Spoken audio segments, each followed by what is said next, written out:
Eight and final episode की शुरुआत होती है एलियट और मोरा को दिखाते हुए। ये उस समय की बात है जब वो एक साथ रहा करते थे। एलियट को एक ग्रीन बीटल मिलता है, लेकिन जैसे ही वो अपनी माँ को गले लगाता है वहाँ का नज़ारा ही बदल जाता है और फिर एक आवाज़ आती है, वेक अप। और एलियट जाग जाता है। हेनरी उसे सच्चाई से रूबरू कराता है और बताता है कि उसके डैडी ने उसे सब कुछ बताया होगा, लेकिन वो इससे छोड़ दिया गया होगा कि वो यहाँ क्यों है। देखो इन्हें, वो सब इस ट्रिप पर इसलिए आए क्योंकि उन्होंने अपने अतीत को भूलने का फैसला किया और अब वो सब यहीं फंस गए हैं। मोरा ने सबको धोखा दिया है और वही है जो सबको यहाँ से बाहर निकाल सकती है। अब सीन कैप्टन पर आता है। कैप्टन कैरबरोस पर वापस लौट आते हैं। मोरा यहाँ बताती है कि डैनियल उसका हस्बैंड है और वो लड़का उसका बेटा, पर उसे वो कुछ भी याद नहीं। उसके फादर जहाज़ कंपनी के मालिक हैं और उन्होंने शायद सबको भुला दिया कि वो यहाँ क्यों हैं। इनकी दुनिया के नियम हैं जो बदले नहीं जा सकते, पर इस दुनिया में कुछ भी लॉजिक से नहीं होता। ये सब असली नहीं है, ये एक भ्रम है, जादू का खेल, एक सिमुलेशन। फिर सब याद करने की कोशिश करते हैं वो इस जहाज़ पर कैसे आए। पर ताज्जुब की बात थी, किसी को भी याद नहीं आता कि वो यहाँ कैसे आए थे। और वो लेटर जो मोरा को मिला था, ऐसा लेटर सभी के पास था। रही बात डैनियल की, तो वो मदद कर रहा है। उसे हम इंजन रूम में देखते हैं। वो अपने डिवाइस को उस मशीन से कनेक्ट करता है, लेकिन वो मशीन एक्टिवेट नहीं होती। वापस सीन हेनरी और लड़के पर आता है। हेनरी उसे समझाता है कि हमारे दिमाग की रचना बहुत कॉम्प्लिकेटेड है। हम वो भूलने की कितनी भी कोशिश कर लें जो याद नहीं रखना चाहते, हम उसे कभी पूरी तरह डिलीट नहीं कर सकते। वो हमारी पहचान का हिस्सा है जो हमसे अलग नहीं हो सकता। अब एलिट के लिए याद करने का वक्त आ गया है। हेनरी एक डिवाइस से वहाँ का माहौल चेंज कर देता है और हम आ जाते हैं उस मेंटल असाइलम के सामने। एलिट का सच इन दीवारों के पीछे है। अब सीन सर्वाइवर्स पर आता है। वो ब्लैक चीज़ जहाज़ पर बहुत ज़्यादा फैल चुकी थी। बाकी के लोग जहाज़ से उतरने का डिसाइड करते हैं, पर वो कहीं नहीं जा सकते क्योंकि ये सब असली है ही नहीं। ये सब उनके दिमाग में हो रहा है। मोरा की बात है उनकी समझ से बाहर थी।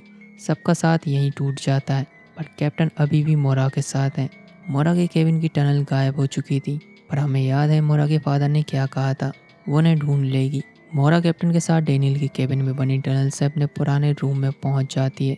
जिसने भी ये क्रिएट किया है, ये सिमुलेशन, उसके पीछे ज़रूर कोई लॉजिक होगा, एक डिज़ाइन या कोई पैटर्न। दिमाग के अंदर यादें अलग अलग हिस्सों में स्टोर होती हैं, पर वो न्यूरल पाथवे से एक दूसरे से जुड़ी हुई होती हैं। जब हम किसी खुशबू को सूंघते हैं, उस खुशबू से जुड़ी बहुत सी चीज़ें याद आ सकती है। तो हो सकता है मोरा को यहाँ कुछ याद आ जाए। ये दिमाग की किसी तरह की नकल है जिसके अलग अलग हिस्से एक दूसरे के साथ जुड़े हैं। मोरा वहाँ एक दीवार की प्लाईवुड तोड़ती है। उसके पार वायर्स का जंजाल था और यही रास्ता उन्हें असाइलम तक ले जाएगा। अब वापस सीन डैनियल पर आता है। वो किसी तरह मशीन को एक्टिवेट कर लेता है। दूसरी तरफ हम सर्वाइवर्स को देखते हैं। वो ब्लैक सी चीज़ बहुत तेज़ी से जहाज़ पर फैल चुकी थी। सारे रास्ते एक एक करके ब्लॉक होते जा रहे थे। सीन हेनरी और एलियट पर आता है। हेनरी उस लड़के को असाइलम के रूम नंबर 1011 में ले आता है। भले ही उसे याद ना हो उस कमरे में क्या हुआ था, पर शरीर को सब याद होता है। एक सिमुलेशन में यादों को भले ही डिलीट भी कर दिया जाए, पर हमारी सेंसेस फिर भी उन ट्रिगर्स पर रिएक्ट कर रही हैं। इसके बाद एलिट को एक चेयर पर बैठा दिया जाता है और फिर एक वाइट इंजेक्शन लगाया जाता है ताकि उसे सब याद आ सके। यहाँ हम नोटिस करते हैं कि इंजेक्शन दो टाइप के होते हैं। एक ब्लैक इंजेक्शन जो हर बार मोरा को दिया जाता था उसकी याददाश्त मिटाने के लिए, और अब ये वाइट इंजेक्शन याद दिलाने के लिए। एलिट अपनी याददाश्त में देखता है कि उसकी माँ उसे ब्लैक इंजेक्शन देती है। वो चाहती थी कि एलिट को हमेशा इस सिमुलेशन में अपने पास जिंदा रख सके। इसका मतलब हुआ कि एलिट को ज़रूर कुछ जानलेवा बीमारी होगी। उसके साथ हमेशा रहने के लिए मोरा ने इस सिमुलेशन को क्रिएट किया होगा और फिर खुद को भी भुला दिया और अपने ही बनाए हुए चक्रव्यूह में फंस गई। एलियट होश में आ जाता है। उसे लगता है हेनरी ने यह सब उसके दिमाग में डाला है। हेनरी बताता है जब मोरा एलियट की उम्र की थी उसे अपने पिता की स्टडी में प्लेटो की कुछ रिसर्च मिली थी। बेशक वो उसे समझने के लिए बहुत छोटी थी, पर उसके बावजूद वो उसने बार बार पढ़ा। वो एक ऐसी सोच थी जिसने मोरा की दुनिया में उथल पुथल मचा दी। ये विचार कि हमारा ज्ञान सीमित है और ये कि हम कभी नहीं जान सकते कि चीज़ें वैसी नहीं हैं जैसी दिखती हैं। हम चीज़ों के असली स्वरूप से अनजान एक नींद में हैं।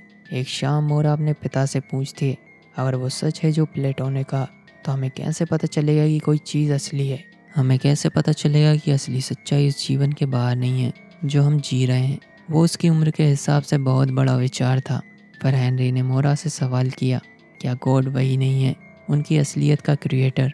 मोरा ने इस बारे में थोड़ी देर कुछ सोचा और फिर जवाब दिया, पर तब तो वो दुनिया जिसमें गॉड रह रहे हैं वो असली है और हम सब उसके गुड्डे गुड्डियाँ। तो अब सवाल आता है, गॉड को किसने क्रिएट किया होगा? यह तो फिर एक नेवर एंडिंग साइकिल बन जाएगी। इसके बाद हेनरी एलिट से कहता है, एक तरह से ये सिमुलेशन डॉल हाउस है और ये एलिट के लिए बना है। यहाँ से निकलने का एक ही तरीका है, वो चाबी जो मोरा के पास है। वो पिरामिड उस चाबी का ताला है। अब सीन वापस डैनियल पर आता है। वो उस मशीन के ज़रिए सिमुलेशन में कुछ छेड़छाड़ करता है। उसके नतीजे हमें जहाज़ पर भी दिखाई देते हैं। ऑब्जेक्ट्स के शेप बदलने लगते हैं। मुसाफिरों के लिए भी दूसरी दुनिया के दरवाजे खुल जाते हैं।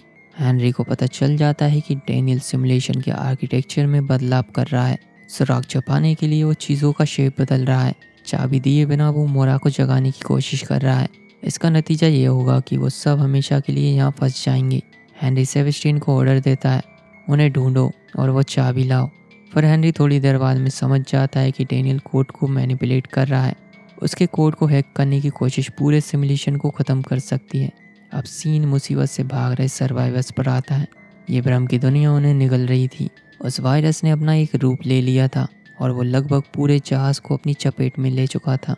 दूसरी तरफ कैप्टन और मोरा भी किसी तरह उस असैलम तक पहुंच जाते हैं। मोरा को ये नहीं पता उसके पिता ने ये कैसे किया, पर उसे ये ज़रूर याद आता है कि उसके पिता ने उसकी याददाश्त को कुछ तो किया है। उनका ऑफिस यहीं कहीं होना चाहिए। उन्हें एक सपना लगता है, ये पागलपन है, पर पागलपन यह है कि वो अब भी नहीं समझ पाए कि ये हो क्या रहा है। तभी वहाँ सेबेस्टियन आ जाता है। उन्हें समझ आ जाता है कि उसे शुरू से पता था ये क्या हो रहा है। सिमुलेशन को करप्ट कर दिया गया है, सब कुछ बिखर रहा है। सेबेस्टियन मोरा से चाबी ले लेता है। इसके बावजूद भी वो कैप्टन को स्विच ऑफ कर देता है। अब उन्हें वापस लाना मुमकिन नहीं। सेबेस्टियन मोरा को हेनरी के पास ले आता है। मोरा अपने फादर से पूछती है उसे कुछ भी याद क्यों नहीं। फिर हेनरी कहता है, तुम अब भी सही सवाल नहीं पूछ रही हो। मोरा थक चुकी थी। कोई पिता अपनी बेटी के साथ ऐसा काम कैसे कर सकता है। हेनरी को चाबी मिल जाती है और फिर वो मोरा को उस चेयर से बांध देते हैं और बताते हैं, हम दुनिया में जिज्ञासु या ज्ञानी बनकर पैदा होते हैं। अज्ञानी होना परमानेंट देता है, जबकि दूसरी तरफ जिज्ञासु होना दर्द के सिवा कुछ नहीं देता। इंसान हर दरवाज़ा खोलेगा, हर अंधेरे कमरे में कदम रखेगा, क्योंकि उसके अंदर और ज्ञान पाने की हवस होगी। अपने भाई से अलग मोरा एक जिज्ञासु पैदा हुई। मोरा ने दर्द से छुटकारा पाना चाहा, पर इससे सिर्फ और दर्द पैदा हुआ। मोरा कहती है, बस अब बंद करो अपना ये घिनौना माइंड गेम। पर ट्विस्ट तो अब आता है। हेनरी बताता है, ये माइंड गेम उसका नहीं, मोरा का है। मोरा ही वो क्रिएटर है। ये सब मोरा ने क्रिएट किया है। ये सब उसका और डैनियल का डिज़ाइन है। सबको यहाँ आने के लिए मजबूर किया। वो सब इस लूप में मोरा की वजह से फंसे हैं। अब हेनरी इस उजाड़ जगह को छोड़ देगा और इस सिमुलेशन से जाग जाएगा और मोरा के लिए फिर से भूलने का वक्त आ गया है और उसे फिर से भूलने का इंजेक्शन दिया जाता है। फिर सीन सर्वाइवर्स पर आता है। वो इस बर्बादी का मंजर अपनी आंखों से देखते हैं। सब कुछ तबाह हो रहा था। सिमुलेशन करप्ट हो चुका था। अब वक्त आ गया था नए सिमुलेशन में एंटर होने का। काउंटडाउन शुरू होता है और फिर ये सिमुलेशन ख़त्म हो जाता है। इसके बाद वापस हेनरी को देखते हैं। अब उनके जागने का समय हो गया है। हेनरी पिरामिड को खोलता है और उसके की होल में चाबी लगाता है, पर यहाँ पता चलता है कि डैनियल ने कोड बदल दिया। अब वो चाबी और पिरामिड किसी काम के नहीं। वापस सीन मोरा पर आता है। इस बार उसकी आंखें खुलती है उस पहले सिमुलेशन में जो मोरा और डैनियल ने मिलकर क्रिएट किया था, पर मोरा को कुछ याद नहीं। ये घर से दूर उनका घर है। एक सिमुलेशन में ऑब्जेक्ट सिर्फ कोड्स के मैनिफेस्टेशन होते हैं। डैनियल ने कोड और ऑब्जेक्ट दोनों को फिर से रिप्रोग्राम कर दिया और उसका आईडी इस बार मोरा को यहाँ ले आया। इस बार ऑब्जेक्ट एक टॉय पिरामिड है और एग्जिट कोड उनकी वेडिंग रिंग। डैनियल बताता है कि इस सिमुलेशन पर उसके भाई ने कब्जा कर लिया है, वही ये सब कंट्रोल कर रहा है। कोड और ऑब्जेक्ट के साथ हुई छेड़छाड़ वो जल्दी ही समझ जाएगा, इसीलिए मोरा को जल्दी जागना होगा और उसे रोकना होगा। मोरा अपनी रिंग पिरामिड में लगाती है और इस सिमुलेशन से जाग जाती है।